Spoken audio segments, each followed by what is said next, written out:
আজ 13ই ডিসেম্বর আমাদের যে ছোট্ট বাগান একটা ছিল, এই বাগানে নতুন কুশি কিন্তু বেরিয়ে গেছে আর ফল কিন্তু আমরা হারভেস্ট করা শেষ। তা নতুন কুশি কোনটা রাখবো আর কোনটা কেটে ফেলাবো আমরা সেটাই কিন্তু আজকে বিবেচনা করে কাটতেছি। এই যে যেই জায়গায় অনেক বেশি পরিমাণে এসেছে সেখানে একটা একটা গ্যাপ রেখে আমরা রেখে দিচ্ছি। আর দেখি ওই মালটা দেখতে পাচ্ছেন দর্শক, এই যেটা স্পট লেগেছে অনেক কিছু কিছু ডোকায় কিন্তু নতুন করে আবার স্পট লাগা শুরু হয়েছে। তা এই স্পট মালগুলো কিন্তু ভুঁইতেই রাখবেনই না, কেটে ভুঁই থেকে পরিষ্কার করে দূরে সরাই দেবেন।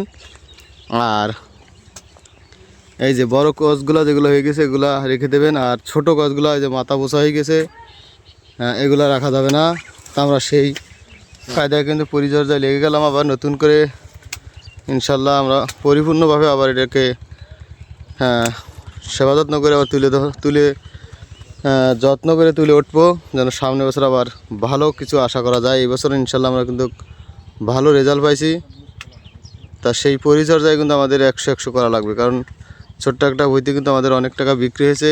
দেখেন এই ধরনের কুশিগুলা কিন্তু কোনো কায়দায় রাখা যাবে না, রোগাক্ত এই ছোট এইগুলা এই ধরনের কোনো কুশি রাখা যাবে না। এগুলা বড় হয়েছে তাও রাখা যাবে না। এই যে কিন্তু আমরা এই ধরনের সুস্থ এবং সুন্দর পরিবেষ্ট যেগুলা সেগুলা কিন্তু আমরা রেখে দেবো। দর্শক ঠিক এই কায়দায় ট্রিটমেন্ট শুরু করে দেন যাদের পুরনো ড্রাগন বাগান। আর পুরনো যে কচগুলো সেগুলো আমরা ইনশাল্লাহ এই উপরের কাটার পরেই ভিতরেরগুলো কিন্তু শুরু করব।